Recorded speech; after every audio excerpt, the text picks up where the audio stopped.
the diamonds all around us, within us, and the importance of forgiving oneself. I'm Dr. Adam Millman, and thank you very much for watching. I'd like to share with you a speech that I was quite honored to be able to deliver at the Young Israel Aish Torah of Las Vegas on the evening of Yom Kippur 2025, just a couple months ago. And you don't have to go to synagogue, you don't have to be Jewish, you don't have to observe Yom Kippur in order to benefit from these messages. They are true every day of the year and for your whole life, the way they are true on the way I thought about it more on that specific day. So here we go. So in 1843, there was a man born who would have a dramatic effect in the lives of millions of people. His name was Russell Herman Connell, Russell H. Conwell.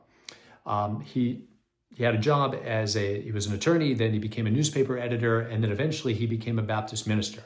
And it was in his work as a clergyman, as a Baptist minister, that he made his most significant contributions to the world. One day, a group of boys came to see him and said, "Mr. Conwell, we would like to get an education, but we lack the funds to go to college, and we were wanting to know if maybe you could teach us some courses so we could get an education."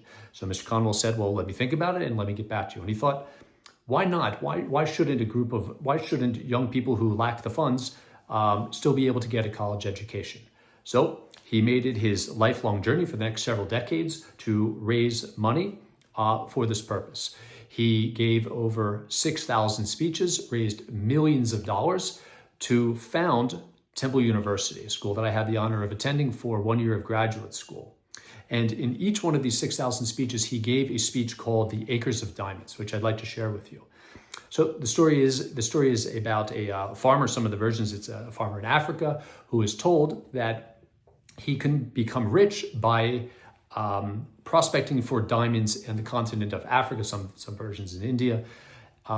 So he promptly sells his farm and he travels throughout the continent of Africa in search of diamonds. He searches for years and eventually, having run out of money, run out of hope, despondent, despaired, throws himself into a body of water, perhaps a river, maybe the Mediterranean Sea, and drowns. Now, meanwhile, back on the farm, so to speak, the new owner of the farm is walking across the property and crosses a shallow creek bed.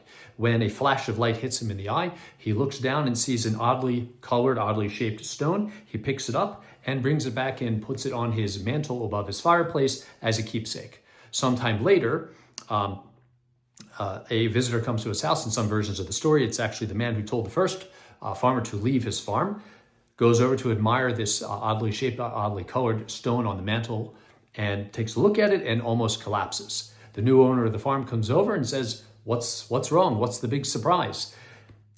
The visitor to the farm takes the stone and says, "Do you know what this is?" And the new owner of the farm says, "It's a crystal." And the visitor says, "This is not a crystal. This is perhaps the largest diamond anyone has ever discovered." And the new owner of the farm was shocked. He says, "I thought it was a crystal. There's multiple stones that look like this, maybe not as large and not as impressive, but there's many stones that look like this. They're scattered all throughout the land, all throughout my property. Most of them are in the shallow creek beds. You just have to reach down and pick them up." And that farm, the new owner's farm, the previous owner's farm, later goes on to become, the story is, one of the most profitable diamond mines ever discovered. Now, the message of the story is clear, unfortunately for the first farmer, is that he lacked the ability to recognize diamonds in their uncut, unpolished, unfinished state. He went searching elsewhere to find something that he already possessed. He already possessed acres of diamonds. The diamonds were all over his property, under his very feet in land that he already owned. But he felt that he had to sell it and leave to go search for the riches and the prosperity elsewhere. The second farmer had the ability to recognize that there was something that maybe it's worth taking a second look at. And the man who told the first farmer to sell the land, and who was perhaps the visitor that came to the house and recognized this diamond in its uncut form, was able to recognize what this was. The ability to recognize diamonds in their uncut, unpolished, unfinished state is the answer for the prosperity that lies within each one of us. But unfortunately, the tendency is to think that the prosperity lies elsewhere. If only I could have that house or that spouse or if my kids could go to that school, or we could attend that shul, another word for a synagogue, if we could move to that community or this city, or if I could get that house or a different spouse, or if I could get this promotion, or if I could have that guy's job, or if I could have Johnny's brains, or if only I had Sarah's talent, if only I had Sam's time, then I would have prosperity, then I would have happiness and the riches that I seek. And this is usually not true. Often we overlook, as the first farmer did, the riches that we have right now. And it's the ability to recognize what the riches and the opportunity, the potential look like in their uncut, unpolished state. Because everybody recognizes what a diamond looks like in its shiny, polished state. But it's the ability to see them in the creek bed when it doesn't quite look like a diamond, and not to overlook it.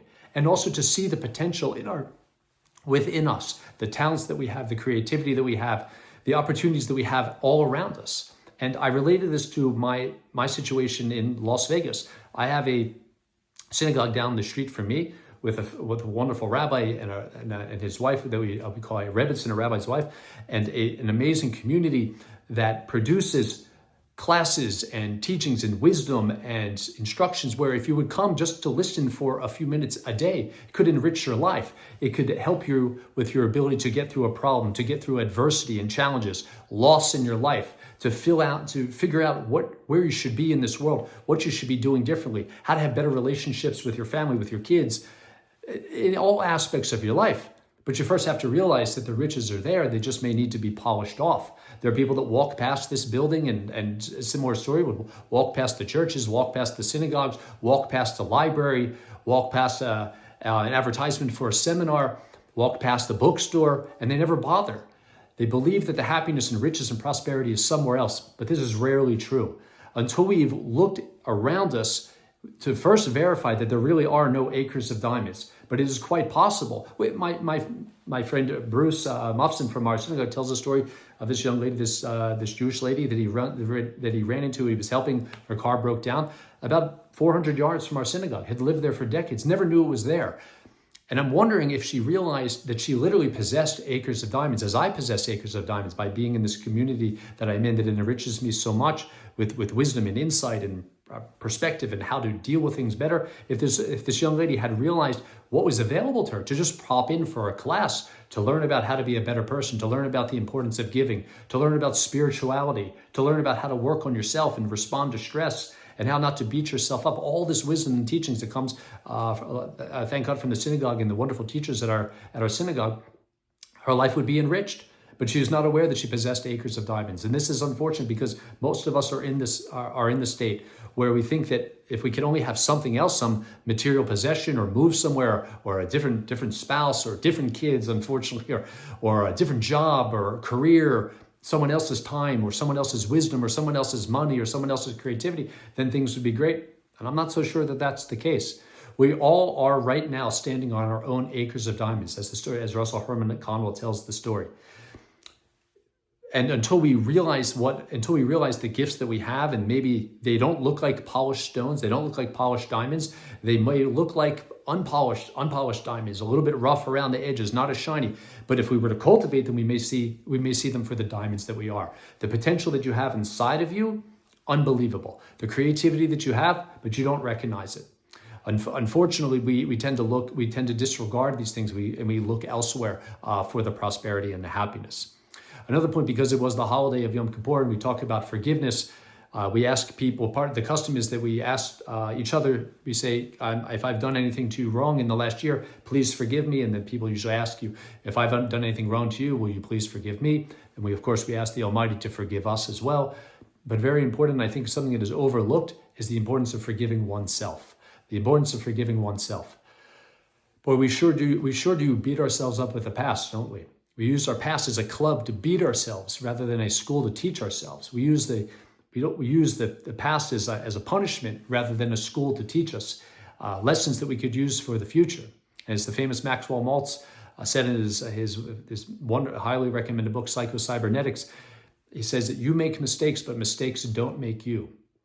And I remember that Zig Ziglar said, yesterday really did end yesterday. And a failure is not a person. Yesterday was a canceled check and tomorrow is a promissory note. But if you live in the past and you constantly beat yourself up, you will really not have no compelling future. The importance of forgiving yourself and realizing that you make mistakes, but mistakes don't make you. You are not a product of all of the mistakes and so-called failures of your life. These are individual things.